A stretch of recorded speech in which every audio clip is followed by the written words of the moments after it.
English నేర్చుకుని అనర్గళంగా మాట్లాడాలనుకుంటున్నారా? అయితే వెంటనే కాల్ చేసి రిజిస్టర్ అవ్వండి.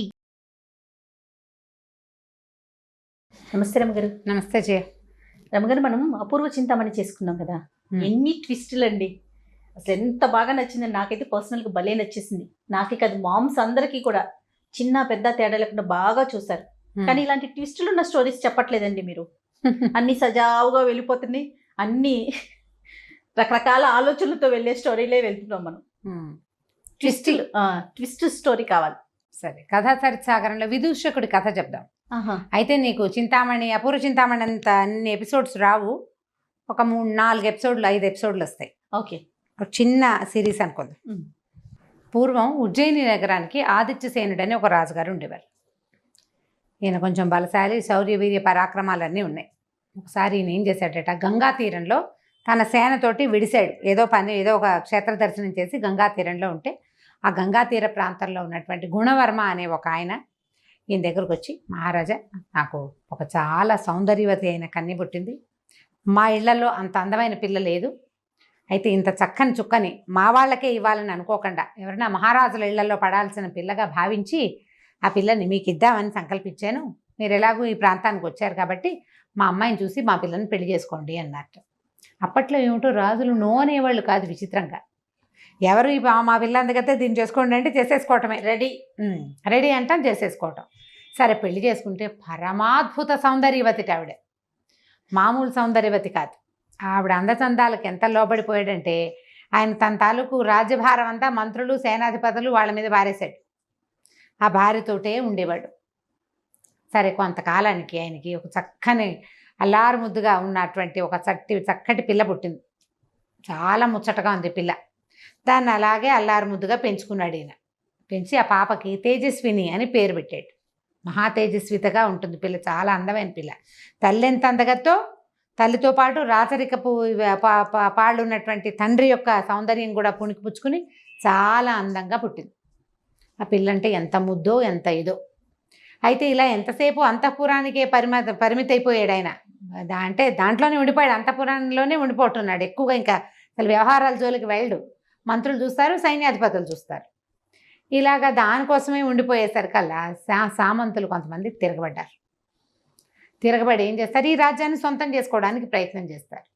సరే, ఒకనాడు ఏమైంది, ఒక సామంతుడు యుద్ధానికి వచ్చేసరికల్లా యుద్ధం అంటే మామూలుగా వ్యవహారాల్లోకి పెద్దగా రావట్లేదు, కానీ ఇలాంటి పెద్ద వ్యవహారాలు చూస్తున్నాడు ఆయన. సరే, ఏం చేశాడు, కూతురు కొంచెం 8-9 సంవత్సరాలు, అట్లా 10 ఏళ్ళు ఉన్నాయి ఇంచుమించుగా. ఆ పిల్లని, అమ్మాయి నేను కూడా వస్తానంటే ఒక పీడి ఏనుగు, ఆడ ఏనుగు మీద అమ్మాయిని కూర్చోబెట్టాడు. అంబారీలో చూస్తోందనమాట, యుద్ధం చూడడానికి వచ్చింది. ఒక బ్రహ్మాండమైన గుర్రం ఒకటి వేసుకున్నాడు. ఆ గుర్రాన్ని డైరెక్ట్ చేస్తున్నాడు. గుర్రంతో ఏనుగుని వెనకాల ఉంచుకున్నాడు. ఈయన ముందుకెళ్తుంటే ఈ చూపించే కూతురికి ఇట్లా తను ఎలా స్వారీ చేస్తాడో చూపించే ప్రయత్నంలో ఏమైంది, ఈ యుద్ధ భూమిని వదిలిపెట్టి ఆ గుర్రం పిచ్చెక్కినట్టు పరిగెత్తేసింది ఎక్కడికో. రాజుగారు మాయమైపోయేసరికల్లా ఈ సైనికులంతా కలవలబడ్డారు. దాంతో ఒక టెన్షన్ పుట్టేసింది రాజుకి, ఏదో అయిపోయిందని. ఆ టెన్షన్ తోటి ఏం చేశారు, విపరీతంగా యుద్ధం చేశారు, సామంతుడిని తరిమి కొట్టేశారు. కానీ రాజు మాత్రం ఎక్కడికి వెళ్ళిపోయాడో వాళ్ళకి తెలియలే. ఆ గుర్రం వెర్రెక్కినట్టు వెళ్ళిపోయింది ఇటో. పిల్ల ఏడ్చేస్తోంది, తండ్రి పారిపోతున్నాడు, ఎక్కడికో వెళ్ళిపోతున్నాడు. పారిపోవడం కదా, అది వెళ్ళిపోయాడు అంతే. ఆ గుర్రానికి ఒక రకమైన తిక్క పుట్టేసింది అనమాట. దానికి ఆ తిక్క పుట్టడానికి కారణం ఏంటంటే, పక్కన ఏనుగు మీద కూర్చుంది కదా రాజకుమార్తె, ఆ ఏనుగు ఘీంకరించేసరికి దాని చెవిలో మోగింది. అది దానికి తిక్క పుట్టింది దానికి. ఇక వీళ్ళంతా ఉన్న వాళ్ళంతా, సైన్యం అంతా అలా వెనక్కి వచ్చేసింది. పిల్లని చూసుకున్నారు, బాగానే జాగ్రత్తగా ఇంటికి తెచ్చేశారు లోపలికి, అంతఃపురంలోకి. ఇక ఆ పిల్ల ఏడవటం మొదలుపెట్టింది, మా నాన్నో అని. దాని జ్వరం వచ్చేసింది అది చిన్నపిల్లకి. రాజుగారు అయిపోజాలేడు. ఆ గుర్రం పరిగెత్తి అర్ధరాత్రి వేళకు ఒక అడవిలో ఆగేసరికల్లా రాజుగారు ఎట్లా కొట్లా దాన్ని ఆపి దిగి దానికి దండం పెట్టాడు. అమ్మ, నా తల్లి, ఎన్నేళ్ళ నుంచో నా దగ్గర ఉన్నావు, ఎప్పుడూ ఇలాంటి పని చేయలేదు. నువ్వే ఇప్పుడు నాకు దైవానివి. నేను ఎక్కడికి వచ్చానో ఏమిటో కూడా తెలియట్లేదు. నాకు అర్థం కాల ఈ పిచ్చి పరుగులో. నీకు తెలిసి ఉంటుంది, నన్ను రక్షించని ఆ గుర్రాన్ని కావలించుకొని బోల్సేపు ఏడ్చాడు. ఆ గుర్రం అక్కడ కాస్త మంచినీళ్ళు తాగి కాస్త ఇంతపడి అది కూడా మెల్లిగా ఆలోచించుకుంది. మెల్లిగా ఈయన గుర్రం ఎక్కంగానే నిదానంగా నడుచు, అంతకుముందు పిచ్చెక్కనట్టు పరిగెత్తింది కదా, నడిచి 3:30 4 అవుతుండగా ఉజ్జయిని నగర ద్వారాలు దాటించి ఓ చోట వదిలేసింది ఆయన. మొత్తానికి నగరం దాకా తీసుకొచ్చి పడిపోయింది గుర్రం. ఈయన దిగి చూసుకున్నాడు. ఈ పొద్దున్న మధ్యాహ్నం మొదలుపెట్టిన పరుగు ఈయనకి జుట్టంతా రేగిపోయి ఒళ్ళంతా పిచ్చిగా అయిపోయి బట్టలు కకావికలైపోయి ఎట్లా ఇప్పుడు అంత పిచ్చి పరుగులో ఏమవుతుందో తెలియదు. దుమ్ము ధూళి మొహం నిండా. సరే ఇట్లా ఈ 4 గంటలు పావు తక్కువ 4 గంటలకి ఈ ఒక మఠంలాగా ఉంది అక్కడ. కొంతమంది బ్రాహ్మణులు అక్కడ ఉన్నారు. అక్కడికి వెళ్ళేసరికల్లా వాళ్ళేమనుకున్నారు, ఉజ్జయిని నగర ప్రారంభంలోనే ఒక శ్మశానం ఉంది.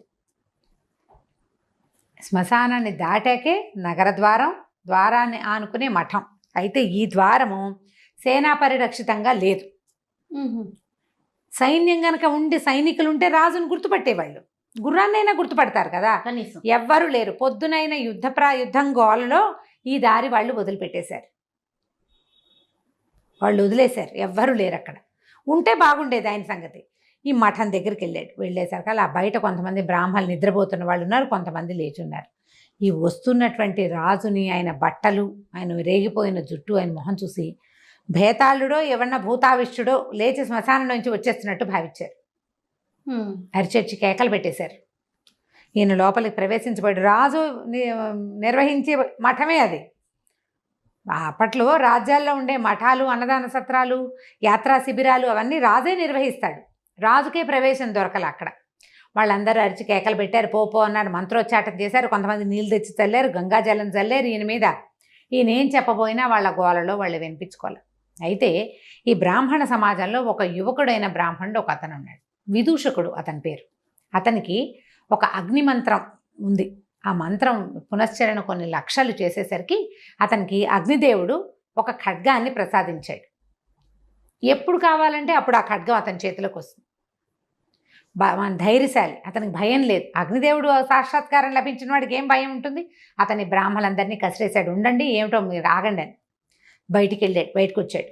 వచ్చి ఈ బయట నిలబడి ఉన్నటువంటి రాజునయ్యా, తమరెవరు ఏమిటంటే, ఆయన నేను ఆదిత్యసేనుణ్ణి, ఇవాళ పొద్దున జరిగిన యుద్ధంలో పంచకళ్యాణి నన్ను అక్కడికి తీసుకెళ్ళిపోయింది, ఇప్పుడు తీసుకొచ్చింది వెనక్కి, నేను రాజునున్నాడు అనేసరికల్లా ఇతను కాస్త పరిశీలించి, రాచకళ కనపడుతోంది, ఆయన బట్టలు అవి ఇలా పిచ్చి ఉంది, మొహం అంతా జుట్టు వేగిపోయి పిచ్చి మొహంలో ఉంది. కానీ సరే లోపలికి తీసుకుపోయాడు. తీసుకెళ్ళి ఆయనకి మొహం కాళ్ళు చేతులు కడిగిచ్చి ఏదో తినడానికి కొద్దిగా ద్రవ పదార్థం ఏదో తాగడానికే ఇచ్చి మజ్జిగ లాంటిది, పడుకోండి మహారాజాని పక్కేసి పడుకోబెట్టాడు. మిగిలిన వాళ్ళంతా తిట్టారు కానీ అతను వినిపించుకోవాలి, ఈయన రాజే నేను నమ్ముతున్నాను అన్నాడు. ఇతను కొంచెం బలశాలి, ధైర్యశాలి కదా, కాస్త జబరగా మాట్లాడగలిగే వాడు ఎవడైనా ఉంటే మిగిలిన వాళ్ళు తగ్గుతారు. అవును, వాయిస్ పెరిగేసరికి. సరే ఈయన మర్నాడు పొద్దున ఇతను ఏం చేశాడు, గుర్రం అక్కడెక్కడో పడిపోయింది కదా, నడుచుకుంటూ వెళ్ళి ఆ పడిపోయిన గుర్రం ఎక్కడుందో అక్కడి నుంచి తీసుకొచ్చాడు. గుర్రాన్ని తీసుకొచ్చి దానికి కాస్త గడ్డి గాదం, కొంచెం తినడానికి ఉలవలు అవి పెట్టి, దాణా కాస్త పెట్టి, దాన్ని కొద్దిగా నిమిది దాన్ని స్వస్థతపరిచి జీను అది రెడీ చేసి వాకిట్లో నుంచోబెట్టాడు. ఈయన నిద్రలు ఇచ్చేసరికి ఆయన మొహం కడుక్కోవడానికి ఏర్పాట్లు చేసి కాస్త ఏదో ఆహారం పెట్టి గుర్రం ఎక్కించాడు. జాగ్రత్తగా వెళ్ళరండి ప్రభు, ఇది నగరం తాలూకు ముఖద్వారమే, ఈయన కోట అక్కడెక్కడో లోపల ఉంది, చాలా దూరం వెళ్ళాలి. సరే పంపించేసరికి ఆయన అబ్బాయి నీ పేరు ఏమిటి సంగతి సందర్భం కనుక్కున్నాడు. తన పేరు విదూషకుడని, ఈ మఠంలో ఉంటాడని తెలుసుకుని ఆయన ఏం చేశాడు, సరే వెళ్ళిపోయాడు. వెళ్ళాక ఏం చేశాడంటే, కొద్ది రోజులు కాస్త సెటిల్ అయ్యాక వీళ్ళని పిలిపించి వీళ్ళకి ఈ మఠానికి విదూషకుడికి మొత్తానికి కలిపి ఒక 10 గ్రామాలు వీళ్ళ పేరు మీద రాసేసరికల్లా వీళ్ళంతా ఆనందపడిపోయారు. అక్కడ ఉన్న బ్రాహ్మలంతా, వాళ్ళంతా ఆ ఊరు నుంచి ఈ ఊరు నుంచి చేరి ఆ మఠంలో ఉంటున్న వాళ్ళు. కొందరికి కుటుంబాలునే, కొందరికి కుటుంబాలు లేవు. వాళ్ళందరూ కలిసి ఎంజాయ్ చేయడానికి 10 గ్రామాల సంబారాలు వాళ్ళకనమాట. దాంతో వీళ్ళల్లో వీళ్ళు చాలా కలహించుకునేవాళ్ళు, నేను గొప్ప అంటే నేను గొప్ప అనుకునేవాళ్ళు, కొట్టుకు చచ్చేవాళ్ళు. వాళ్ళ రాజుగారు వచ్చినప్పుడు మొదట నేనే గుర్తుపట్టానని వాడు ఒకడు, ఇట్లా గందరగోళంగా ఉండేది. అప్పుడు ఒక నిష్ఠురొకడో ఏదో ఒక ఆయన వచ్చి అతను ఏమన్నాడంటే, మీరు కొన్నాళ్ళు పోయాక మీరంతా ఇక్కడ కొట్లాటలు వస్తాయి, కుక్కలు చింపిన విస్తరైపోతుంది మీ మఠం అంతాను, మీ పద్ధతులు ఏం బాగుండలేదు, మీరు అసలు మీలో ఎవడో ఒకడు ఒక ధైర్యశాలి, ఒక సాహసికుడిని నాయకుడిగా పెట్టుకోండి. ఈ గుంపంతకి కలిపి మఠం వచ్చింది, ప్రతివాడు రాజే ఇక్కడ, అలా ఉండకూడదు కదా, ఒక నాయకుడు ఉండాలి, వాడి మాట వినాలంటే సరే ఎవరు మాలో సాహసికుడు, నాకు అంత ధైర్యం ఉందంటే అంత ఉంది, నాకు ఇంత ఉంటే ఇంత ఉంది చెప్పుకున్నారు. ప్రతివాడికి రాజు అయిపోవాలనిపిస్తుంది, అవకాశం వస్తే ప్రతివాడు నేను గొప్ప అంటాడు. అప్పుడు ఇతను ఏమన్నాడంటే, అలా కాదు, ఒక పని చేద్దాం, ఆలోచించి సరిగా ఒక నియమం పెట్టుకుందాం. ఇక్కడికి దగ్గరలో శ్మశానం ఉంది కదా, 3 దొంగల్ని కొరతేశారు అక్కడ. ఎవడైతే అర్ధరాత్రి వెళ్ళి ఆ 3 దొంగల ముక్కులు కోసుకొస్తాడో వాడు అత్యంత సాహసి, వాడే మీకు నాయకుడు అన్నాడు. బ్రాహ్మలు వాళ్ళెవరో దొంగల్ని ముట్టుకుని వాళ్ళ ముక్కులు కోయటం ఏమిటి? జనం తగ్గిపోయారు, మా వల్ల కాదనుకున్నారు. మరి ఇప్పుడు రాజ్యం చేయాలంటే ఎలాంటి వాడు కావాలి? ధైర్యం ఉండాలి వాడికి కదా. అన్నీ కావాలి, వాడికి అన్నీ కావాలి. ముక్కు కాదు, పేగు కోయాలన్నా కొయ్యాల్సిందే. వాడు బ్రాహ్మడైతే ఏమిటి, ఇంకోటైతే ఏమిటి. కాబట్టి ఈ ముక్కులు కొయ్యాలి. ఎవరు చేస్తారంటే విదూషకుడు అన్నాడు, నేను చేస్తాను అని చెప్పాడు. నేను చేస్తానంటే సరే అందరు నవ్వారు. నీ వల్ల అవుతుందని. నా వల్ల అవుతుంది, నేను చేయగలను అన్నాడు. రాత్రి 12 గంటల వేళ బయటికి పంపించారు. ఏం చేస్తావో చెయ్యి నువ్వని. ఇతను ఆ మఠంలో నుంచి బయటకు వెళ్ళగానే అగ్నిదేవుడిని తలుచుకుని తనకు ఒక ఖడ్గం దొరికింది కదా, ఆ ఖడ్గం పుచ్చుకుని వెళ్ళాడు. వెళ్తే రాత్రి 12 శ్మశానంలో ఢాకినీ గణాలు తిరుగుతూ ఉంటాయిట. ఢాకినులు బతికున్న ఏమైనా ఇలా శిక్షలు పడిన వాళ్ళ రక్తం తాగుతాయి, శవాలలో మిగిలిపోయిన మాంసం ఉంటే తింటాయి. మహాభయంకరంగా భూతగణాలు ఉంటాయి అక్కడ. ఇప్పుడు ఉన్నాయో లేదో నాకు తెలీదు, నన్ను అడగండి. ఢాకినీ గణాలు తిరుగుతూ ఉంటాయి. సరే ఈయన వెళ్ళాడు. ఇలా మొహాలు పైకెత్తిపోయి ఉన్నటువంటి ఆ 3 దొంగలది ముక్కులు కోసేశాడు. కోసి ఉత్తరీయంలో మూట కట్టుకున్నాడు. వెనక్కి తిరిగి వస్తుంటే అతనికి ఒక విచిత్రమైన దృశ్యం కనపడింది. ఒక సన్యాసి ఒకడు ఒక శవం మీద కూర్చుని ఏమిటో పూజ చేసి జపం చేస్తున్నాడు. ఏమిటి వీడు చేస్తున్నది అంటే, డెడ్ బాడీ ఉంది అక్కడ. వాడు ఏదో ఒక గోరీని తవ్వి బాడీని తీసి బయటపెట్టి దాని మీద కూర్చుని జపం చేస్తున్నాడు. ఇతను ఏమనుకున్నాడు, ఏమిటి వీడికి ఏం సిద్ధి కోసం వీడు చేస్తున్నాడు, అదేమిటో చూద్దామనుకుని ఒక పక్కనే దాక్కున్నాడు. దాక్కుని చూస్తున్నాడు నేరుగా ఏం జరుగుతోందా అని. ఉన్నట్టుండి హి హి హి హి అని వినపడింది. శవంలోంచి శబ్దం వస్తుంది. శవం నుంచి శబ్దం వస్తుంది. దాని నోట్లోంచి ఒక అగ్నిజ్వాల లాంటిది వచ్చింది. దాని బొడ్డులోంచి ఇన్ని ఆవాలు ఇట్లా పైకి ఇట్లా కుప్పగా వచ్చినాయి. అతను ఇట్లా దోశలు పెట్టి ఆవాలని పట్టుకున్నాడు. ఆవాలే సన్యాసి ఆవాలని మూట కట్టి ఉత్తరీయంలో పెట్టుకున్నాడు. లే అన్నాడు. ఈ డెడ్ బాడీ ఠకీమని లేచి నుంచింది. విడాన్ చూస్తున్నాడు అనమాట. సరే ఏం చేశాడు ఈ సన్యాసి, ఎగిరి ఆ శవం భుజాల మీద కూర్చున్నాడు. ఆ శవం నడుచుకుంటూ వెళ్ళిపోతుంది. అది వాహనంగా ఉంది, కొద్దిగా గాల్లో తేలుతూ. వీడికి మన విదూషకుడికి ఇది భయం లేదు, సాహసికుడు ఇతను. కత్తిపుచ్చుకుని తిరగగలిగేవాడు కదా. సరే ఇలాగో మనం కోసుకొచ్చిన ముక్కులు మన భుజానే ఉన్నాయి కదా, దీని సంగతి ఏమిటో చూద్దామని వాళ్ళ వెనకాలే పడి వెళ్ళాడు. వెళ్ళేసరికల్లా వాడు ఎక్కడికి వెళ్ళింది, ఈ సన్యాసిని మోస్తున్నటువంటి డెడ్ బాడీ ఒక కాళీ మందిరం, పురాతన దేవీ మందిరం ఒకటి ఉంది. మామూలుగా ఎవ్వరూ తిరగరు అక్కడికి, పాడుపడిపోయి ఉంటుంది. అందులోకి వెళ్ళేసరికి శవం ఢామ్ అని కింద పడిపోయింది. అది కింద పడిపోయింది. ఈయనేమో దిగి సన్యాసి లోపలికి నడిచి వెళ్ళిపోయాడు. శవం పని అయిపోయింది అక్కడ. దాన్ని అక్కడ ఆపి తను లోపలికి వెళ్ళాడు అనమాట. మళ్ళీ అతను లేస్తే బయటకు వస్తే ఇది లేచి నుంచుంటుంది. అక్కడి నుంచి లోపలికి వెళ్ళాడు. లోపలికి వెళ్ళేసరికి ఆ సన్యాసి పెద్ద చూస్తే లోపల బ్రహ్మాండమైన కాళీ విగ్రహం కనిపించింది. భైరవ శక్తి చాలా పెద్దది. వీడు పోయి దండం పెట్టాడు. సన్యాసి ఈ మన విదూషకుడు అట్లాగే చూస్తున్నాడు ఉత్సాహంగా. ఏంటి జరుగుతుంది ఇప్పుడు అనేసరికల్లా, నేను నీకు శవ పూజ చేశాను, నాకు ఏమిటి ఆకాశగమన శక్తి లభించింది. వీళ్ళు ఆకాశంలోనే వచ్చాడు, అతను పరిగెత్తుకుంటూ రాలా. శవం కొంచెం గాల్లో తేలుకుంటూ వచ్చింది. ఆకాశగమన విద్య లభించింది నాకు. మరి ఇప్పుడు ఏం చేయమన్నావో చెప్పు. ప్రపంచంలో ఉన్నవన్నీ నాకు కావాలి, నాకు అన్నీ కావాల్సిందే. ఎలాగైనా నేను ఏం చేయమంటే అది చేస్తాను, ఎలాగైనా నువ్వు చెప్పింది చేస్తా. నువ్వు శవ పూజ చేయమన్నావు, చేశాను, అది అయిపోయింది. ఇప్పుడు నన్ను ఏం చేయమంటావు అని అడిగితే, ఈ భైరవ శక్తి లోపల నుంచి చెప్పింది, ఆదిత్యసేనుడి కూతురుని తెచ్చి నాకు బలివ్వు, అప్పుడు నీకు సకల విద్యలు సిద్ధిస్తాయి. ఆదిత్యసేనుడు ఎవరు? ఈ విదూషకుడు రక్షించిన రాజు. ఆయన కూతురు తేజస్విని అనే పిల్ల. విదూషకుడు ఆశ్చర్యం, ఏమిటి నేను ఉండగానే, నేను ఒకడింత శక్తివంతుడిని ఈ రాజ్యంలో ఉంటే ఆదిత్యసేనుడు కూతుర్ని ఎవడైనా దొంగతనం చేయటం ఏమిటి? ఏం జరుగుతుందో చూద్దామని అతను అక్కడే కూర్చున్నాడు. ఈ సన్యాసి బయటకు వచ్చేసాడు. బయటికి రాగానే శవాన్ని లే అన్నాడు. అది లేచి నిలబడింది. నోట్లోంచి మంట వస్తుంది దానికి. దాని మీద కూర్చుని వీడేం చేశాడు, అంతఃపురానికి వెళ్ళిపోయాడు సన్యాసి. వెళ్ళిపోయి ఆ పడుకునున్న తేజస్విని ఎత్తుకున్నాడు, తీసుకొచ్చేసాడు. పిల్ల గోలుగోలుమని ఏడుస్తోంది, ఎవరికీ వినిపించట్లా. తీసుకొచ్చేసాడు. తీసుకొచ్చి ఇక్కడ పెట్టాడు ఈ దేవి మందిరంలోకి. అమ్మాయిని చూసేసరికి విదూషకుడికి అర్థమైపోయింది, పిల్లని వీడు బలి చేసేస్తాడు ఇప్పుడు అని. ఈ అమ్మాయిని రక్షించాలి. ఆ అమ్మాయికి ఒక 16 ఏళ్ళు ఉన్నాయి, 16 ఏళ్ళు, ఒక 16 ఏళ్ళు అంటే పెళ్ళిడికి వచ్చిన పిల్లే. ఆ పిల్లని తీసుకొచ్చేసాడు. తీసుకురాగానే మూల నుంచునున్నాడు విదూషకుడు. తీరా చూస్తే ఆ పిల్లని ఒక చోట కూర్చోబెట్టి అది ఏడ్చేస్తుంది మా నాన్న అమ్మ అనుకుంటూ. అర్ధరాత్రి మరి నిద్రలో తీసుకొచ్చాడు కదా, వాడు ఆ కత్తి తీసి ఆ పిల్లని చేసే లోపల ఈ విదూషకుడు వీడి దగ్గర ఆగ్నేయాస్త్రం ఉంది, తన దగ్గర అగ్ని ఇచ్చినటువంటి అస్త్రం ఉంది కదా. ఆ కత్తి ఆగ్నేయాస్త్రం పేరున్నటువంటి పెద్ద మహాఖడ్గం. ఆ ఖడ్గంతో ఒక దుర్మార్గుడా రాజకుమార్తెని నేను చూస్తుండగానే నువ్వు సంహరిస్తే నా రాజభక్తి ఏమైనట్టు? మొన్నే కదా రాజుగారిని రక్షించి ఇంటి దగ్గర దింపాను నేను అని చెప్పి ఒక్క దూకులో దూకి ఏం చేశాడు, దాన్ని ఆ కాపాలికుడు తలెగర కొట్టేశాడు కత్తి పెట్టి. కొట్టేసరికల్లా కాపాలికుడు చచ్చిపడిపోయేసరికల్లా ఈ అమ్మాయి బేరమని నేర్చేస్తుంది. ఒక క్షణం అయ్యేసరికి అమ్మాయికి అర్థమైంది తనని చంపబోతున్నవాడు చచ్చిపోయాడని, అక్కడ ఇంకో పెద్ద మనిషి నుంచున్నాడని. వీడు పంచ కట్టుకుని పిలక అది ఉండి విభూతి పండురాలు ధరించిన విదూషకుడిని చూసేసరికల్లా ఎక్కడో చూసినట్టుంది అమ్మాయికి. జ్ఞాపకం వచ్చింది, చాన్నాళ్ళ క్రితం సభలో చూసింది ఇతన్ని, కానీ అతనేనని మేకౌట్ చేయలేకపోయింది.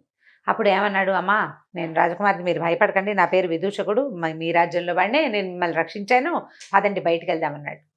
బయటికి వెళ్దామంటే అర్ధరాత్రి, ఇది శ్మశానం, వీళ్ళు ఎక్కడున్నారు, ఊరికి ఈ ఉజ్జయిని నగరానికి ఓ చివరుంది, మనం అదేగా చెప్పుకున్నాం మొట్టమొదట.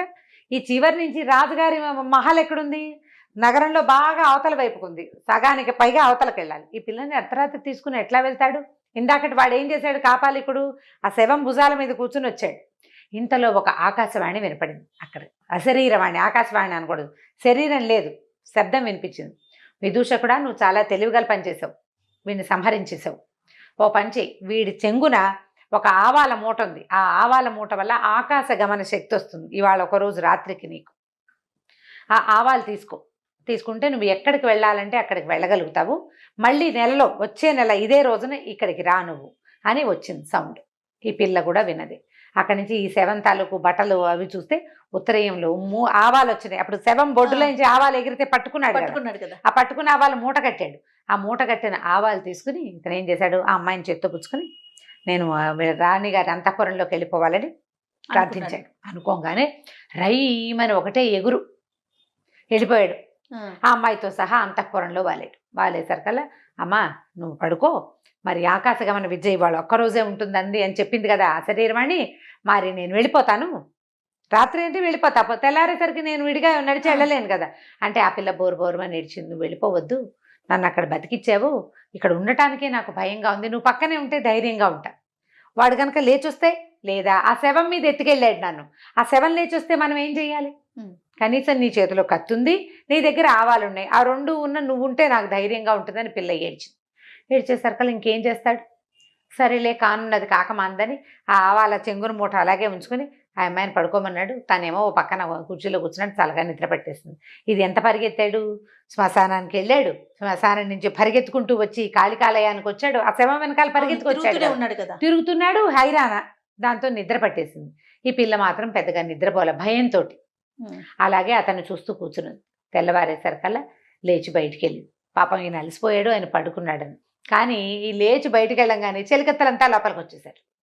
వచ్చి ఇక మంచానికి ఒక మంచం పక్కనే ఉన్న కుర్చీలో ఇంచుమించు మంచంగో కోడికి ఆ వెనకాలన్న భాగానికి హెడ్ రెస్ట్కి తల అంచి నిద్రపోతున్న విదూషకుడు మగవాడిని అంతఃపురంలో చూసేసరికల్లా కేకలు పెట్టారు. వాళ్ళంతా కేకలు పెట్టారు. అంతఃపుర రక్షకులు వచ్చేసి ఈ విదూషకుని చేత పుచ్చుకుని పదండి ముందు రాజుగారి దగ్గరికి అన్నారు.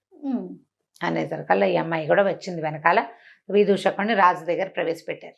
ఎప్పుడైతే విదూషకుడు అని తెలుసుకున్నాడో ఇతని శక్తి ఏమిటో ఆయనకు తెలుసు. రాజుగారికి ఇంతకుముందు చూశాడు కదా తను, ఇతనికి ఆగ్నేయాస్త్రం ఉంది ఇతని దగ్గర, అది కూడా ఆయనకు తెలుసు. సరే ఏమిటినైనా ఏమిటి సంగతి, నువ్వు ఎట్లా వచ్చావు ఇక్కడికంటే, ప్రభు నిన్న ఇట్లా జరిగింది, మరి వాళ్ళేమో ముగ్గురు దొంగల ముక్కులు కోసుకురమన్నారు, ఇదిగోండి ఆ ముక్కులనే మూట వేడదీసి చూపించాడు. 3 దొంగల ముక్కులు ఉన్నాయి అందులో. అక్కడి నుంచి ఇట్లా ఒక కాపాలికుడు, అక్కడ ఒక వ్యవహారం జరుగుతుంటే నేను అతని వెనకాల పరిగెత్తాను. వెళ్తే అతను ఒక కాళికాలయంలోకి చేరాడు. మరి ఒక శవం కూడా ఉంది అక్కడ. ఆ కాపాలికుడి శరీరం కూడా ఆ దేవాలయంలోనే ఉంది. కావాలంటే మీరు చూడొచ్చు, మీ అమ్మాయిని పిలిపించి అడగండి అన్నాడు. ఆ అమ్మాయి ఏం చెప్పింది, వాడెవడో ఒకడు వచ్చాడు, నన్ను ఎత్తుకొచ్చాడు, ఒక మనిషి మీద కూర్చుని వచ్చాడు, కానీ ఆ మనిషి మేము గుళ్ళోకి వెళ్ళేటప్పుడు వాడు కింద పడిపోయాడు. వాడు నోట్లోంచి మంటలు వస్తున్నాయి. ఆ అమ్మాయి చెప్పింది ఇతను చెప్పింది సేమ్గా ఉంది. అక్కడి నుంచి ఈయన ఏం చేశాడు, భటులందరినీ కొంతమందిని రప్పించి సర్వసైన్యాధిపతిని పిలిచి అక్కడ ఎక్కడికో వెళ్ళొద్దామని గుర్రాలు వేసుకుని అక్కడికి పోయారు. చూస్తే శ్మశానంలో 3 దొంగలకి ముక్కులు లేవు. 3 దొంగల శవాలు ఉన్నాయి. ముక్కులు పెట్టి చూశారు, వాళ్ళవే ముక్కులు ఒకటి. అక్కడి నుంచి ఇటు చూస్తే ఈ శ్మశానం బయట కొంత దూరంలో ఒక దపాడు పడిపోయిన కాళికాదేవి గుడి ఉంది, చాలా పాతది. దాని బయట ఒక శవం పడుంది. అది ఆ ఊరి వాడే, ఆ పొద్దున మరణించిన వాడు. వాడు చుట్టాలు పక్కాలంతా వచ్చారు. శవాన్ని ఎవరో గోరి తవ్వేశారు, బాడీ బయటకు వచ్చేస్తున్నారు. ఆ బాడీ మీదే వీడు వచ్చాడు కాపాలికుడు. అక్కడి నుంచి లోపలికి వెళ్ళి చూస్తే ఒక పురాతనమైన కాళికాలయం, అడేం గుడి, అమ్మవారు లేదు, ఏమీ లేదు. కానీ చచ్చిపడున్న కాపాలికుడి శవం కనపడింది అక్కడ. ఇవన్నీ చూసి ఈయన చాలా సంతోషించి, లేకపోతే ఒక్క దెబ్బలో ఈ పిల్ల కాస్త హతమైపోయేది అంతే. రాజుగారు ఏమన్నాడు, విదూషకుడిని చాలా మెచ్చుకుని, నాయన నువ్వు చాలా గొప్పవాడివి, నీ అంత మహాసత్వుడు నాకు అల్లుడు కావటం కంటే నాకేం కావాలి, మా పిల్లని పెళ్లి చేసుకో అని చెప్పేసి ఈ పిల్లని పెళ్లి చేసుకున్నారు. ఇంకా అక్కడ బ్రాహ్మణ సత్రంలో అయిన గొడవ అవన్నీ తెలుసుకున్నాడు ఆయన. వాళ్ళందరినీ మీ దారిని మీరు పడండి. ఎవరైతే ముగ్గురు దొంగల ముక్కులు కోసుకురమ్మని చెప్పాడు కదా ఒకడు, నిష్ఠురొక్కడో ఎవడో వాడి పేరు, అతన్ని ఆ మఠానికి హెడ్గా పెట్టేసారు. ఈ విదూషకుడిని తీసుకొచ్చి పెళ్లి చేశారు. పెళ్లి చేసేసరికల్లా ఒక 1 నెల రోజులు గడిచినాయి. భార్యతో చాలా కులాసాగా ఉన్నాడు. రాజుగారు అల్లుడైతే ఏం కొదవా. సరిగ్గా నెల తిరగంగానే ఈ పిల్ల, ప్రభు మీరు ఆ గుడికి వెళ్ళొద్దు, గుళ్ళో దేవత ఆ రోజు మిమ్మల్ని పిలిచింది కాదు, నెలకల్లా రమ్మని, గుడికి వెళ్ళొద్దా మీరు అంది. అనేసరికల్ అవును కదా గుర్తొచ్చింది. అర్ధరాత్రి లేచేసి ఆ అమ్మాయి చెప్పటం కూడా రాత్రి 11 గంటల వేళకి చెప్పింది. చెప్పి పడుకుని నిద్రపోయింది. ఈయన తన కత్తి పుచ్చుకుని గుళ్ళోకి వెళ్ళిపోయాడు. గుళ్ళోకి వెళ్తే గుడి ఎక్కడుంది, అది పాడుపడిన గుడి. ఆ గుడిలో ఏముందో ఇతనికి తెలియదు. మళ్ళీ మొదట వెళ్ళినప్పుడు పెద్ద ఇంత జేజమూర్తి కనబడింది. రాజుగారితో వెళ్ళినప్పుడు ఏం లేదు, ఏదో ముగ్గులు గిగ్గులు అన్నీ ఉన్నాయి, అమ్మవారి విగ్రహం మాత్రం అక్కడ లేదు. కాపాలికుడి శవం ఉంది. ఇప్పుడు వెళ్ళేసరికల్లా గుళ్ళోకి అడుగు పెడితే అది గుడి కాదు, ఏదో ఒక మహాహర్మ్యం లాగా ఉంది. లోపల ఒక అందమైన అమ్మాయి కూర్చుని ఆ అమ్మాయి ఏం చెప్పిందంటే, ఈయన ఏం చేశాడు, గుడి బయట నిలబడి, నేను విదూషకుడిని, నేను వచ్చాను, నెల తర్వాత రమ్మన్నావు అంటే, రా లోపలికి అని కేక వినపడింది. లోపలికి వెళ్తే అది ఒక హార్మ్యం లాగా ఉంది. లోపల ఒక అమ్మాయి కూర్చుని ఆ అమ్మాయి ఏం చెప్పిందంటే, నేను విద్యాధర రాజైన విద్యాధర సేనుడి కూతురుని, నా పేరు భద్ర. నేను ఆ శ్మశానంలో ఇవి ఢాకినీ గడాలు ఉన్నాయి కదా, వాళ్ళని చూడ్డానికి వచ్చాను. నువ్వు ఎప్పుడైతే 3 దొంగల ముక్కులు కోసావో అప్పుడు నేను నీ వంకే చూస్తున్నాను. నువ్వు చాలా అందంగా ఉన్నావు, నువ్వు నాకు నచ్చావు. ఆ తర్వాత నువ్వు కాపాలికుడిని వెనకాల తిరిగావు, అక్కడి నుంచి ఇక్కడికి వచ్చావు. నేను నిన్ను వెంబడించి ఇక్కడికి వచ్చేసా. వచ్చిన తర్వాత నాకు తెలిసింది నువ్వెంత శక్తిమంతుడివో, నీ దగ్గర ఎలాంటి మంత్రశక్తి ఉందో తెలిసింది. అందుకనే నేను ఆ అశరీరవాణిని నేనే ఆ ఆవాలు తీసుకోమని నీకు ఆజ్ఞ ఇచ్చాను. నిజానికి ఆవాల్లో ఏమీ లేదు, ఆ శక్తి నాది, నీ ఆకాశగమన విద్య నాది. నేను వచ్చాను నీతో పాటు అక్కడికి, నీకు కనపడకుండా. నెల తర్వాత రమ్మని నేనే నీకు చెప్పించాను. నాకు తెలుసు రాజకుమార్తెను పెళ్లి చేసుకుంటావని. ఓ 1 నెల రోజులు నువ్వు ఆ భార్యతో గడిపి తర్వాత నా దగ్గరకు వస్తావని ప్లాన్డ్గా చెప్పాను నీకు. ఆ అమ్మాయిని ఆవేశించి ఇవాళ ఇక్కడికి రావాలని గుర్తు చేసింది కూడా నేనే. నేను నిన్ను ప్రేమించాను, నాతో ఉండిపోవంది. ఈయన రాజకుమార్తెని రాజుగారిని అన్నీ వదిలిపెట్టేశాడు. విద్యాధర కన్నా తిరిగితే ఇక రాజుగారి కూతురు ఎందుకు ఉంది, పెళ్ళాం ఉండి అని చెప్పి ఈ అమ్మాయితోటి ఉండిపోయాడు. కొన్ని రోజులు గడిచిపోయినాయి. అక్కడ రాణిగారి యువరాణి తెల్లవారి నిద్రలేచి భర్తేడి చూసుకుంది.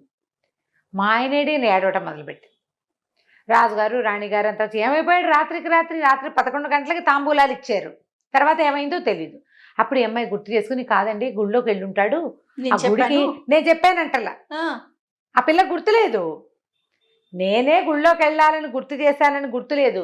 ఏడ్చి శోకాలు పెట్టాక ఇతనికి తల్లిదండ్రులు లేరు, చుట్టాలు పక్కాలు లేరు, ఎవరింటికి వెళ్ళాడు, ఏమయ్యాడు అని ఓ ప్రశ్నలు వచ్చాక తట్టింది. అవాళ్ళండి నన్ను కాపాలికుడు చంపైపోయిన రోజున ఆ గుళ్ళో శక్తి జేజీ నెల తర్వాత రమ్మంది, ఓవేళ ఆ గుళ్ళోకి వెళ్ళాడేమో నాన్నగారండి అంది.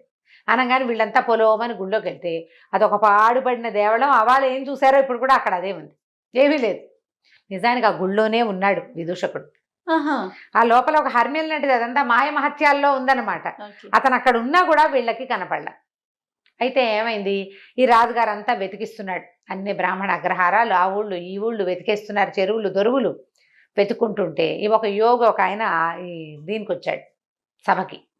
వచ్చినప్పుడు ఆయన యువరాణిని చూసి, అమ్మాయి నువ్వేం బెంగపెడకు, మీ ఆయన మంచి ఏమంటారంటే దివ్యోత్తేజాన్ని పొందుతున్న దశలో ఉన్నాడు, ఇప్పుడు తిరిగి వస్తాడు, తిరిగి రాడేమో అని భయపడబోక నువ్వు, ఆయన చాలా దివ్య వైభవాన్ని పొందుతున్న పరిస్థితుల్లో ఉన్నాడు అతని జాతకం ప్రకారం.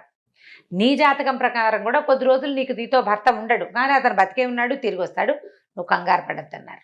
అనేసరికి సరే అమ్మాయి కాస్త ఏడుస్తున్నా, భర్త లేడని మూసుకున్నప్పటికీ నిదానిచ్చింది, ఏడుపు తగ్గించుకుంది. ఈ భద్రతో ఉన్నాడు కదా, ఈ భద్ర ఇతను కొన్నాళ్ల పాటు బాగా ఎంజాయ్ చేశారు, హాయిగా ఉన్నారు వాళ్ళిద్దరే. ఒకనాడు ఈ భద్రకి ఒక స్నేహితురాలు ఉంది, యోగేశ్వరిని.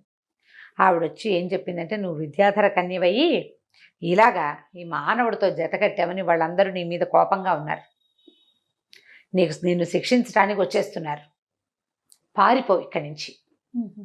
ఎలా పారిపోవాలి?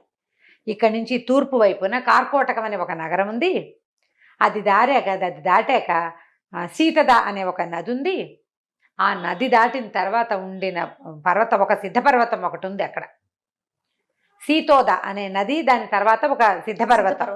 ఆ పర్వతం మీదకి విద్యాధరులు రారు, నువ్వు ఇమీడియట్గా అక్కడికి పారిపో, తలదాచుకో, వీళ్ళు రారు, నువ్వు వెళ్ళి ఉండగలుగుతావు, స్త్రీవి, నువ్వు మానవుడితో జతకట్టున్నావు కాబట్టి, మగవాళ్ళు రాలేరు, నిన్ను శిక్షించలేరు. మరి ఇప్పుడు నేను వీడినేం చేయను అని వాడు ఏడ్చి, నేను ఇతన్ని వదిలిపెట్టలేంటే ఏం పర్వాలేదు, ఇతను మహాసత్వుడు, ఇతని దగ్గర ఆగ్నేయాస్త్రం ఉంది, పైగా అసలు వెరుపు లేదు, ఇతనికి విషయం కొద్దిగా చెప్పి నువ్వు ఇక్కడి నుంచి లేచక్క పారిపో ఇక్కడి నుంచి, వాళ్ళు వచ్చే లోపల అని చెప్పి వెళ్ళిపోయింది. ఈ భద్ర కాస్త ఏడ్చి దుఃఖించి మొత్తానికి ఆ భర్తకి తన ఈ విదూషకుడికి చెప్పిందనమాట, నేను కార్కోటక నగరం ఉంది, దాని తర్వాత నది ఉంది, ఆ తర్వాత విద్యాధర సిద్ధపర్వతం ఒకటి ఉంది, విద్యాధరులు రారు, నేను అక్కడికి వెళ్ళిపోతున్నాను, నువ్వు అక్కడికి రా, ఈ ఉంగరం ఉంచుకో అని ఒక ఉంగరం వేలికి పెట్టింది. డెంగుమని మాయమైపోయింది. ఈయనకి తెలిసింది తను ఎక్కడున్నాడు. అమ్మాయి మాయమైపోగానే ఆమె పెట్టినటువంటి ఆకాశ హర్మ్యం ఉంది చూడు లోపల, మాయ హర్మ్యం కూడా మాయమైపోయింది. ఈయన పాడుపడిన కాళికాలయంలో కూర్చుని ఉన్నాడు. హడిలిపోయాడు, ఏమిటి నేను ఇక్కడికి ఎందుకు వచ్చాను అని. కానీ అతనికి ఏమనిపిస్తుంది, ఒక కళలాగా తను ఇక్కడికి వచ్చినట్టు, ఇక్కడ ఒక విద్యాధర కన్యక మహాసౌందర్యవతి ఉన్నట్టు, తను దాంతోటే చాలా కాలం గడిపినట్టు జ్ఞాపకం ఉంది, కళ లాగా అనిపిస్తుంది. వేలికేమో ఉంగరం ఉంది, అంటే ఇదంతా నిజం. అయ్యో నాకు ఆ కళ్ళలో చూస్తున్న స్త్రీయే కావాలని ఉంది. ఎలా అక్కడికి వెళ్తాం? సరే ఆవిడ ఏదో చెప్పింది కదా, ఎక్కడికో వెళ్తున్నానని చెప్పింది, అక్కడ సిద్ధాశ్రమంలో సిద్ధపర్వతం మీద ఉంటుంది, అక్కడికి వెళ్ళాలి. సరే ఏం చేశాడంటే నిదానంగా బయటకు వచ్చాడు. వస్తూ ఏం చేశాడు, అక్కడ పూజా సామాగ్రి ఏవో ముగ్గులేసి చెత్తగా ఉంది కదా, అదంతా ఒంటి నిండా పుచ్చుకున్నాడు, బట్టలు చించేసుకున్నాడు. చించుకుని బయటకు వచ్చాడు. భద్ర అని అరుస్తూ బయటకు వచ్చేసరికల్లా ఆ చుట్టుపక్కల ప్రాంతంలో ఉన్న ప్రజలంతా రాజుగారు అల్లుడు విదూషకుడి కోసం వెతుకుంటున్నారు కదా, వచ్చాడు విదూషకుడు దొరికాడు అన్నారు. తీసుకుపోయి రాజుగారి ఆస్థానంలో అప్పచెప్పారు. ఈయన భద్ర అంటాడు, బట్టలు ఉంచుకోడు, చింపేసుకుంటాడు, ఏది కనపడితే అది ఒంటికి పూసేసుకుంటాడు, భద్ర అంటుంటాడు. ఏమండు, ఏమీ మాట్లాడు. వచ్చాడు కదా భర్త, ఈవిడేం చేసింది, శుభ్రంగా రాజకుమార్తె స్నానం అది చక్కగా చేయించి భోజనం పెట్టపోతే సగం భోజనం తిన్నాడు. అక్కడి నుంచి లేచేళ్ళు అక్కడ ఏదో బూడిద ఉంటే పొయ్యిలో బూడిదంతా పూసేసుకుంటాడు ఒంటికి. వాళ్ళు వీళ్ళు ఉచ్చాటన చేసేవాళ్ళు, భూత వైద్యులు, రకరకాల వాళ్ళు వచ్చారు. ఎవరు ఏం చేసినా ఆ భద్రా మాండు, బూడిద పోసుకోవడం మాండు, బట్టలు చింపుకోవడం మాండు. ఒక ఉన్మత్త దశ. దాంతో సరే రాజుగారికి వైద్యులు ఏం చెప్పారు, ఇతన్ని కట్టేసి లోపల నుంచి రాజు కట్టుదిట్టం చేసేసాడు, ఇతను ఎక్కడికో బయటికి వెళ్ళిపోయాడు, ఇంకా వెళ్ళనివ్వకూడదు, కూతురు ఏడుస్తుందని. ఆయన కూతురు అంటే ప్రేమ. ఇవి వచ్చిన వైద్యులు ఏం చెప్పారంటే, వదిలిపెట్టేయండి ఇతన్ని, మెల్లిగా సెట్ అవుతాడు, ఏదో చూశాడో ఏదో విన్నాడో, ఎందుకంటే నిన్నటిదాకా తెలివైన వాడు, ఆగ్నేయాస్త్రం ఉంది ఇతనికి, అగ్ని ఉపాసకుడు, ఏదో జరిగి ఇలా అయ్యాడు, వదిలిపెడితే అతనంతటా అతనే సెట్ అవుతాడంటే. సరే కూతురికి కూడా చెప్పాడు, అమ్మాయి ఏదో వేళకు వస్తే అన్నం పెట్టమ్మా, బట్టలు చింపుకున్నాడులే, బూడిది పూసుకున్నాడులే, నార్మల్ అవ్వలేదు నువ్వు ఏడబాక, ఎలాగో చెప్పాడు మనకి యోగి, ఇతను నార్మల్ అవుతాడని, వదిలిపెట్టు, ప్రశాంతంగా ఉండు, కట్టుదిట్టం చేయొద్దు, బయటికి పోనీ, కాస్త అటు ఇటు తిరిగి వస్తే ఏం తొక్కాడో ఇవన్నీ వచ్చినాయి, ఇంకోటి ఏదైనా తొక్కి సరే అవుతాడని కూతురికి నచ్చ చెప్పాడు. దాంతో ఆ అమ్మాయి కూడా మొగుడిని హమేషా కనిపెట్టుకుని ఉండటం మానేసింది. వేళకి ఏదో భోజనం, మంచినీళ్ళు, పాలు, నీళ్లు చూస్తూ ఉండేది, కాస్త అటు ఇటు తిరుగుతున్నాడు. వదిలేయంగానే ఈయన దొరికిందే ఛాన్స్ అని ఈ ఉంగరం సరి చేసుకుని భద్రా నడుచుకుంటూ బయటకు వచ్చేసాడు. తిరిగి వస్తాడు, 2-3 సార్లు బయటకు వచ్చి తిరిగి వచ్చాడు. నమ్మారు వాళ్ళు, నమ్మించేశాడు. ఓ 4-5 రోజుల తర్వాత తనంతట తను బయలుదేరి వెళ్ళిపోయాడు బయటికి. తూర్పు కనుమలు దాటాక అక్కడ ఏదో ఒక కార్కోటక నగరం ఉంది, అది దాటి ఇంకా వెళ్ళాలి ముందుకి. సరే ఏం చేశాడు, బయలుదేరి ఆ పక్కకి వెళ్ళిపోవటం మొదలుపెట్టాడు. ప్రయాణం చేస్తూ వెళ్ళి మధ్యలో ఒక ఊర్లో ఆగాడు. ప్రతి చోట అతనికి రకరకాల కథలు మధ్యలో నడుస్తాయన్నమాట. ఈ కొత్తగా వెళ్ళిన నగరంలో ఏమైందట, ఒక పూటకోళ్ళమ్మ ఇంట్లో చేరాడు. రాజుగారు అల్లుడు కాబట్టి కొంచెం ఆభరణాలు ఉన్నాయి. ఇతను ప్లాన్డ్గా కొంత డబ్బు కూడా పట్టుకెళ్ళాడు. దాంతో ప్రతి చోట ఉండటానికి ఉంది. ఒక పూటకోళ్ళమ్మ ఇంట్లో చేరేసరికల్లా పూటకోళ్ళమ్మకి ఒక బంగారు నాణ్యం ఇచ్చాడు. ఆ పూట 2-3 రోజులు ఆవిడ అన్నం పెట్టింది. 3వ రోజున ఆవిడ ఏడుస్తూ, నాయన నా ఇల్లు నీకు దానం ఇస్తున్నాను, తీసుకో నాయన, నీకు ఇదిగో ఇల్లు కాగితం అని తీసుకొచ్చి చేతిలో పెట్టింది. తెల్లబోయాడు, ఇదేమిటమ్మా కాగితం ఇస్తున్నావు, ఏదో అన్నం పెట్టావు, నేను నీకు రూపాయి ఇచ్చాను, రేపు పొద్దున వెళ్ళిపోతాను నేను అంటే, కాదు నాయన, ఇక నేను బతికి కూడా వృధానే, చచ్చిపోతాను నేను ఎలాగోను, ఇక నేను బతికుండి కూడా ఏమీ ఉపయోగం లేదు, చచ్చిపోతాను. చచ్చిపోయే ముందు ఒక సద్బ్రాహ్మణుడికి, ఒక ఉత్తమ వ్యక్తికి నా ఆస్తి పాస్తి ఇల్లు వాకిలు ఇచ్చేస్తే సరిపోతుందని అనిపించింది అనేసరికల్లా, నీకు అంత కష్టం ఏమొచ్చింది, ఏమిటి నీ బాధ ఏమిటమ్మా అని అడిగాడు. అడిగేసరికల్లా ఏం చెప్పాను ఆయన, ఈ ఊరు రాజుగారు, ఆయన పేరు దేవవర్మ ఏదో రాజుగారు, ఆయన చాలా కాలం దుఃఖించి పిల్లలు లేరని ఏడవగా ఆయనకు ఒక కూతురు పుట్టింది, సర్వాంగ సుందరి, దుఃఖలబ్ధిక అమ్మాయి పేరు, దుఃఖం వల్ల పొందిన పుత్రిక కాబట్టి ఆ పేరు పెట్టారు. ఈ దుఃఖలబ్ధిక మహాసౌందర్యవతి. రాజుకి తన కూతురుని చూసుకుని ఎంత గొప్ప. సరే ఏం చేశాడు ఆయన, ఒక ఆయనకి ఇచ్చి పెళ్లి చేశాడు, ఇంకో రాజుగారికి, పక్క ఊరి రాజుగారికి, సామంత ప్రభుకి. ఈ పెళ్ళి అయింది. పొద్దున పిల్లాన్ని ఇద్దరిని అంతఃపురంలోకి పంపించారు. అమ్మాయి బాగానే ఉంది, అబ్బాయి చచ్చిపోయాడు. పెళ్లి కుమారుడు మరణించాడు. దాంతో ఆయన ఏం చేశాడు, మళ్ళీ పెళ్లి చేశాడు. రెండోవాడు పోయాడు. 4 పెళ్ళిళ్ళు చేశాడు వరుసగా ఆయన. ప్రతివాడు వివాహం అవుతుంది, అంతఃపుర ప్రవేశము, రాజకుమార్తెని ఆయన ఏమీ చేయడు, కానీ వాడు చచ్చిపోతాడు. దాంతో రాజు కొళ్ళు మండిపోయింది. ఎంతమంది చస్తారో చూస్తాను, ఈ ఊళ్ళో ఉన్నటువంటి బ్రాహ్మణ క్షత్రియ యువకులందరినీ ఒక్కొక్కడితో నా కూతురికి పెళ్లి చేయి, ఏ కారణం చేత చస్తున్నారో మనకు తెలియాలి, ఎవడో ఒకడు అడ్డం పడేవాడు ఒకడు గనక దొరుకుతాడు, కాబట్టి ఇట్లా ప్రయత్నించమన్నాడు. ఒక్కొక్క కుటుంబం నుంచి ఒక్కొక్క యువకుని పట్టుకుపోయారు నాయన. ఈ ఊళ్ళో సగం మంది క్షత్రియ కుమారులు, బ్రాహ్మణ కుమారులు మరణించారు. నా కర్మ కొద్దీ ఇవాళ మా ఇంటికి వచ్చింది ఆ వాట. నా కొడుకు రాజకుమారికి భర్త కాబోతున్నాడు రేపొద్దున. ఇక భర్త ఏమీ లేదు, అంతఃపురంలోకి పంపేటమే, వివాహం లేదు, ఆవిడ అంతఃపురంలో ఉంటుంది, డైరెక్ట్ అంతఃపురంలోకి పంపేస్తారు. తెల్లారేసరికి వాడు చచ్చిపడి ఉంటాడు అక్కడ, వాడు చచ్చిపోతాడు.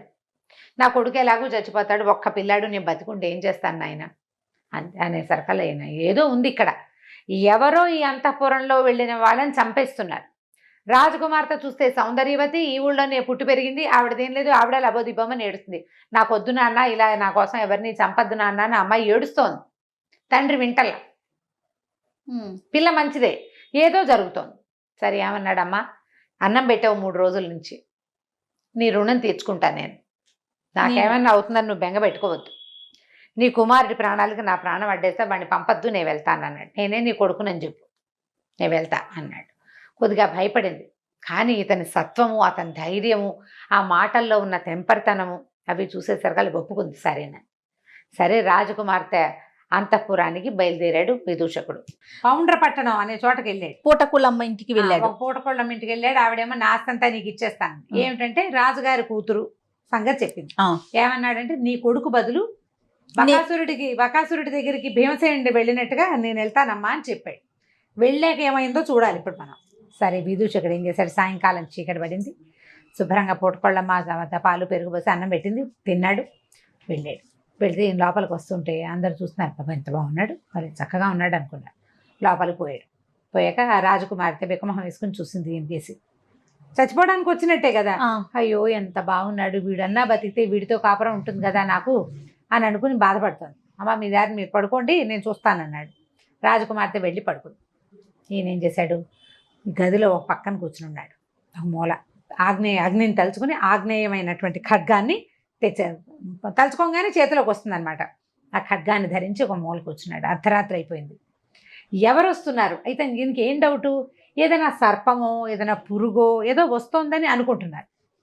సర్పము పురుగు రాలా. కాసేపటి అయ్యాక ధన అడుగుల చప్పుడు వినపడింది. ఈ ఒక పెద్ద బ్రహ్మాండమైన పర్సనాలిటీ ఉన్న ఒక రాక్షసుడు వచ్చాడు అంతఃపుర ముఖద్వారంలోకి, ఆ గదిలోకి, ఆ గది తాలూకు ముఖద్వారంలోకి. అక్కడి నుంచి 2 చేతులు చాప, ఒక చెయ్యి ఇట్లా ఒక చెయ్యే చేతులు చాపాడు లోపలికి. చెయ్యి చాపి ఇట్లా అంటున్నాడు. అంటే ఎవరో దొరికితే దొరికిన వాడిని పట్టుకుంటారనమాట, ఈ రాజకుమార్తెతో పాటు ఉన్నవాడిని. ఈయన ఏం చేశాడు, వెంటనే ఆ కత్తి తీసి, ఓ దుర్మార్గుడా, నువ్వే వచ్చిన ఈ ఊళ్ళోకి, ఈ అంతఃపురంలోకి వచ్చిన మగవాళ్ళందరినీ తినేస్తున్నట్టున్నావు, నీ సంగతి చెప్తానుండని ఈ కత్తి పెట్టి ఒక్క వేటేశాడు. చెయ్యి తెగిపోయింది. ఇక్కడ దాకా చెయ్యి లోపల చాపాడు కదా, దెబ్బదాకా తెగిపోయి చెయ్యి అట పడిపోయింది. పడిపోయేసరికి రాక్షసుడు గగ్గోలు పెడుతూ పరిగెత్తుకుంటూ వెళ్ళిపోయాడు. అంతఃపురంలో ఎవరు కదలిక లేరు. ఈయన హాయిగా అయిపోయిందిగా. ఈ రాక్షసుడు చెయ్యి ఎలా పడిందంటే సరిగ్గా ఆ ద్వారానికి అడ్డంగా పడింది, ఇంకోళ్ళు ఎవరు లోపలికి రానివ్వకుండా. ఈయన ఖడ్గాని పక్కకు పెట్టుకుని శుభ్రంగా తను కూడా ఒక తివాచి చూసుకుని పడుకుని నిద్రపోయాడు. ఇంకెవరు రారు, వీడే ప్రతిసారి వస్తుంది. తెల్లవారేసరికల్లా గంటలు మోగాయి. ఇంకేముంది, శవమే, వాడు ఉండడు, చచ్చిపడి ఉంటాడని అనుకున్నారు. తీరా చూస్తే ఈయన చక్కగా హాయిగా పడుకుని నిద్రపోతున్నాడు. రాజకుమార్తె పడుకుంది. ఆవిడ లేచి చూసింది. అంతా వీళ్ళంతా వచ్చారు బయట నుంచి, పని వాళ్ళు వస్తారు కదా, అంతఃపుర సైనికులు, రక్షకులు, ఈ అమ్మాయిని సేవించేటువంటి సేవకురాళ్ళు, రాజుగారు, మంత్రి గారు, సైన్యాధిపతి, సమస్తమైన జనాభా వచ్చి చూసేసరికల్లా కళకళ్ళాడుతూ నుంచుని ఉన్నాడు విదూషకుడు. ఆశ్చర్యపోయారు. ఆ రాక్షసుడి చెయ్యి లోపల కనపడింది. నాయన, ఎవరు మహానుభావుడివి, నువ్వు ఎక్కడి నుంచి వచ్చావు, ఏమిటి అంటే ఈ విషయం వ్యవహారం అంతా చెప్పాడు.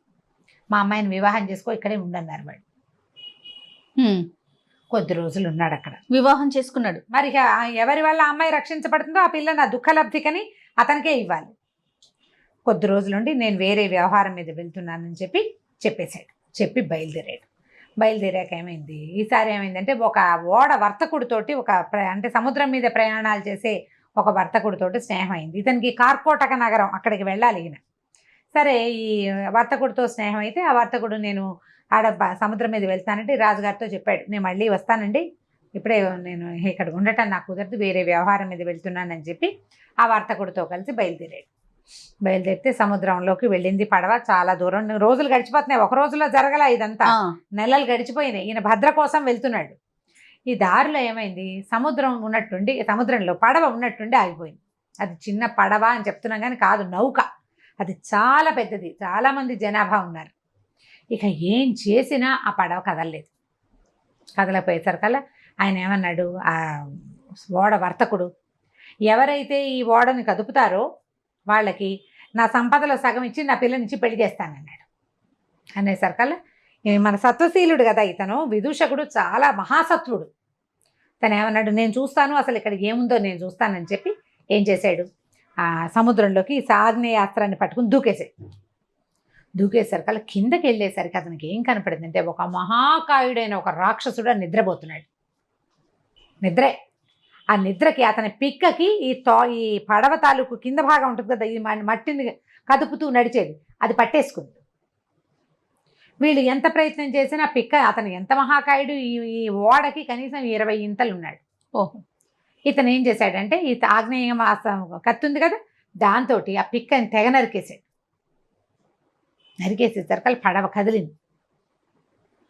కదిలితే వెళ్ళే ముందు ఏం చెప్పాడు, ఇతనికి ఎట్లా వేశారు వీళ్ళని సముద్రంలోకి వెళ్ళటానికి, నడువుకి తాడేసి వదిలిపెట్టారు సినిమాటిక్గా. ఆ కింద పని అయ్యాక అతని పైకి లాగాలి. వాళ్ళకి చెప్పాడు, నేను కేక పెడతాను, పడవ కదలంగానే నన్ను లాగండి అన్నాడు. అనేసరికల్లా సరే అందరు ఒప్పుకున్నారు. మరి పైన ఉన్నారు కదా, ఇదే ఒక సినిమాలో చూశారు, జ్ఞాపకం చేసుకోండి. ఆ సినిమాలో ఐడియా వాళ్ళ సొంత ఐడియా కాదు, కాసిం ఇలాంటి కథల్లోది, ఇది కథా సరిసాగరంలో కథ. సరే, కిందకేశారు, తాళ్ళు పట్టుకుని ఉంచుకున్నారు కదా, పైనుంచి పట్టుకున్నారు, అతని కాళ్ళు పట్టుకుని కిందకి వదిలిపెట్టారు. తల కిందలుగా వచ్చాడు కిందకి. నరికేం కానీ పడవ కదిలింది. నావ కదలంగానే వాళ్ళు ఏం చేశారు, అది నా వర్తకుడు కనిపించింది, ఈ బాపడు వీడెవడికో నా పిల్లని నేను ఎందుకు ఇవ్వాలి, పడవ ఎలాగూ కదిలిపోయింది, వీడు కొత్తగా స్నేహం పోనివ్వమని ఏం చేశాడంటే తాళ్ళు నరికించేశాడు. అయ్యో, ఈ తలకిందులుగా ఉన్న విదూషకుడు ఫెళ్ళమని నీళ్ళలోకి పడిపోయాడు పూర్తిగా.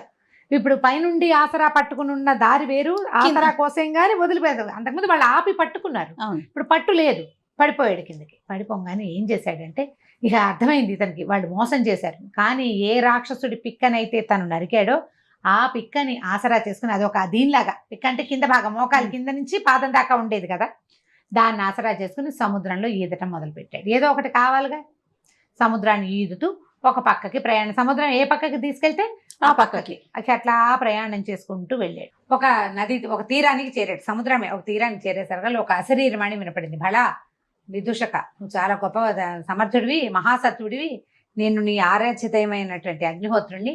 ఇక్కడి నుంచి, ఇది దిగంబర దేశం, ఇక్కడి నుంచి 7 రోజుల్లో నువ్వు కార్కోటక నగరానికి చేరతావు.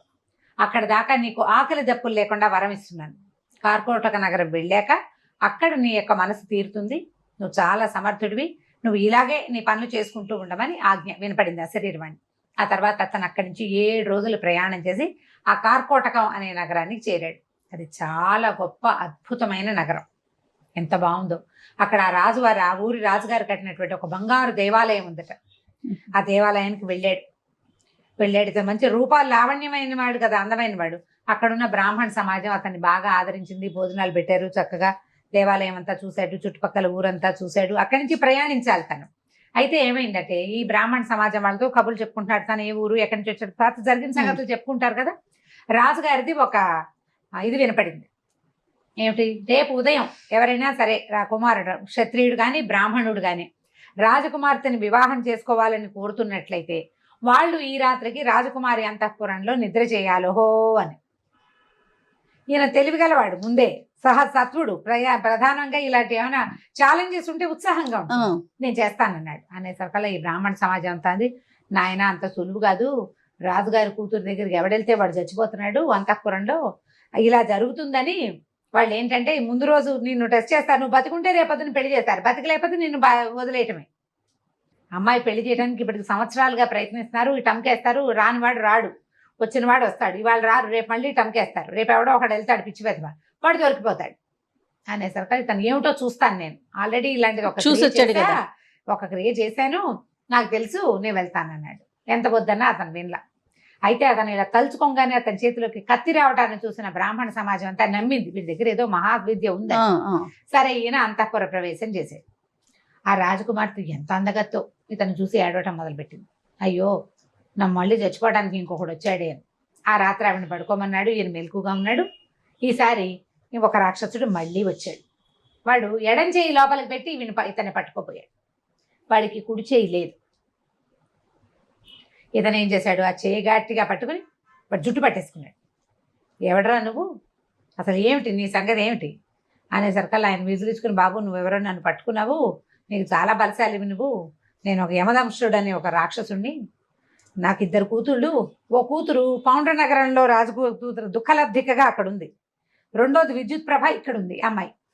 నా కూతుళ్ళు 2ని ఈ వేరే మానవులతోటి సంగమం కుదరదు వాళ్ళకి, అందుకని వాళ్ళని రక్షించడానికి వాళ్ళ దగ్గరికి ఎవరు వచ్చినా సరే నేను వాళ్ళని చంపేస్తాను, మగవాళ్ళు మా పిల్లల్ని ఏం చేయకూడదు. ఓహో, ఆ రాజులకు తెలియదు, వాళ్ళు భూలోకపు రాజులు, వాళ్ళ ఆడపిల్లకి పెళ్లి చేయటమే వాళ్ళ ఉద్దేశం. వీడి ఉద్దేశం అది కాదు, వీడికి ఒక మహాపురుషుడు కావాలి తన కూతుళ్ళకి. శంకర ఆజ్ఞ, ఎప్పుడైతే నీ బాహువులు నరకబడతాయో అప్పుడు నీ పిల్లలకి శాప విమోచనం అన్నాడు. నేను కూతుళ్ళని రక్షించుకోవడానికి ఓ చెయ్యి ఆ బిల్డింగ్లో ఆ అంతఃపురంలో, రెండో చెయ్యి ఈ అంతఃపురంలో పెట్టి కూర్చున్నాను, ఎవడొస్తే వాడిని చంపేస్తున్నాను. పౌండ్ర నగరంలో కూడా ఒకడు నా కుడి చేయి నరికాడు, ఇప్పుడు నువ్వు ఎడం చేయి నరికేసావు, నా జుట్టు కూడా పట్టుకున్నావు, నా శాప విమోచనం అయిపోయింది నాయన అనేసరికల్లా ఇతను చెప్పాడనమాట నవ్వుతూ, పౌండ్ర నగరంలో నీ చేయి నరికింది నేనే అనేసరికల్లా నాకు శాప విమోచనం అయిపోయింది, నేను ఇంకా నా పిల్లల్ని రక్షించక్కర్లేదు, నువ్వు నా కూతుర్ని పెళ్లి చేసుకుని హాయిగా ఉండు, నేను నీకు సేవకుడుగా ఉంటా, నువ్వు ఎప్పుడు ఎక్కడికి రమ్మంటే అక్కడికి వస్తాను, నన్ను తలుచుకుంటే వస్తాను, ఏ సహాయం కావాలన్నా చేస్తాను నాయన, నన్ను వదిలిపెట్టేయమన్నాడు. సరే, జుట్టు పుచ్చుకున్నాడు కదా, జుట్టు వదిలిపెట్టేయంగానే రాక్షసుడు మాయమైపోయాడు. తెల్లారేసరికల్లా ఇతను సజీవంగా ఉండటం, రాజకుమార్తె చక్కగా ఉండటం చూసుకుని రాజుగారు చాలా సంతోషించి ఆ కార్కోటక నగర ప్రభువు పిల్లనిచ్చి పెళ్లి చేశాడు. 2 కాదు, మొదట ఒక పెళ్ళయింది తేజస్విని తోటి. అవునవును, తేజస్విని, వీళ్ళిద్దరు భద్ర, 4. ఓహో, అక్కడి నుంచి కొద్ది రోజులు వీళ్ళ దగ్గర ఉన్నాడు. ఉన్నా కూడా ఇతనికి విద్యాధర కన్య ఉంది, ఆ భద్ర మీదే ఉంది మనసు, ఆమెను సాధించాలి ఎలాగైనా. అప్పుడు ఏం చేశాడంటే, మళ్ళీ వీళ్ళతోటి సరిగ్గా చెప్పకుండానే ఈ విద్యాధర కన్యను వెతుక్కుంటూ ఈ కార్కోటక నగరం నుంచి ఇతను బయలుదేరిపోయాడు విదూషకుడు. దారిలో 2 పెళ్లిళ్ళు చేసుకున్నాడు, ఒక రాక్షసుని సంహరించాడు, సంహరించాడు, అతను శాప విమోచనం చేశాడు. అతడి సహాయం తనకి దొరికేలాంటి ఏర్పాటు చేసుకుని మళ్ళీ ప్రయాణం మొదలుపెట్టాడు. విదూషకుడు రాక్షసుడి 2వ చేయి కూడా నరికేశాడు. వాడు జుట్టు పుచ్చుకుని లొంగ తీసుకున్నాడు. నేను ఎక్కడికైనా వెళ్ళాలంటే నేను ఏం పని కావాలంటే ఆ పని చేస్తానని ఒప్పుకున్నాడు ఆయన. ఆ రాజకుమార్తెను వివాహం చేసుకున్నాడు. కొద్ది రోజులు ఉన్నా కూడా విద్యాధర కన్య అయినటువంటి భద్ర కోసం బయలుదేరాడు.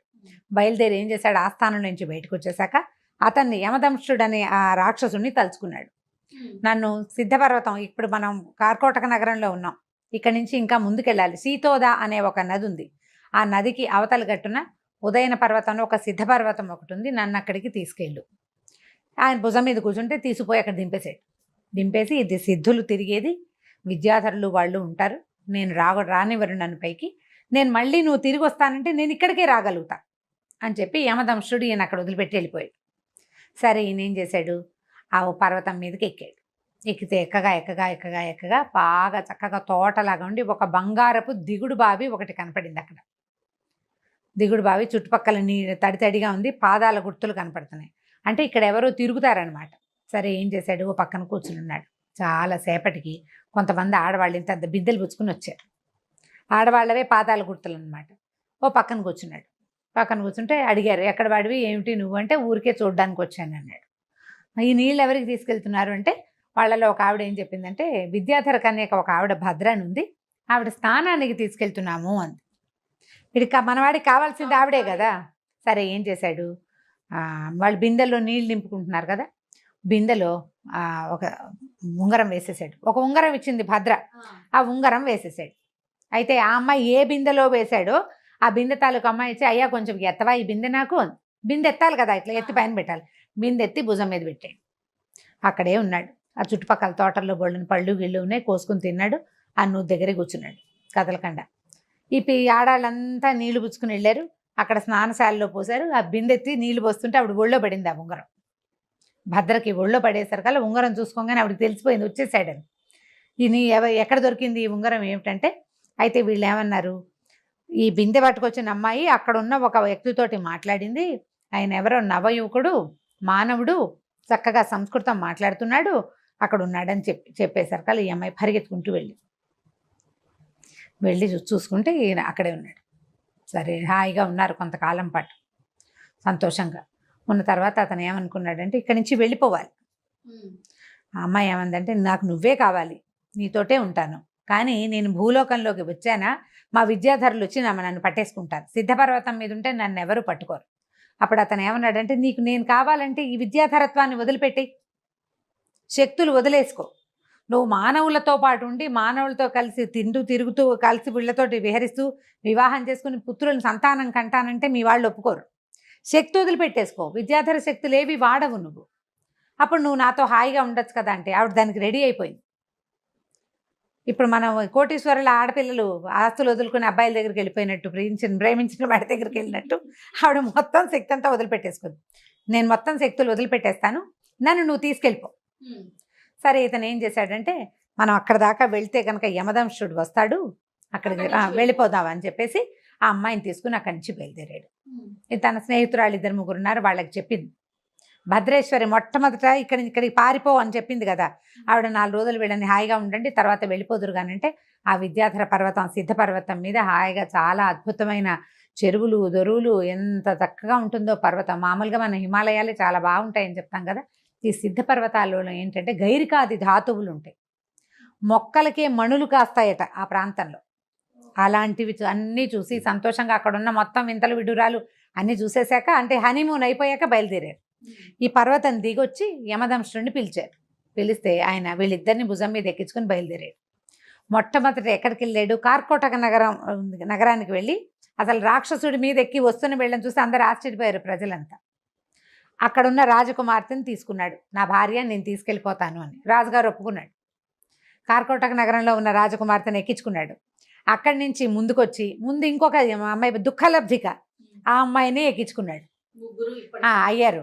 అక్కడి నుంచి ఇప్పుడు ఈ దుఃఖలబ్ధిక తర్వాత ఇతను ఒక చోట వ్యాపారస్తుడితోటి ఒప్పందం కుదుర్చుకున్నాడు. ఆయన ఏం చెప్పాడు, నువ్వు నీళ్ళలోకి దిగి సముద్రంలో అడ్డు తొలగించు, మా పిల్లని నీకు ఇచ్చి పెళ్లి చేస్తానన్నాడు కదా.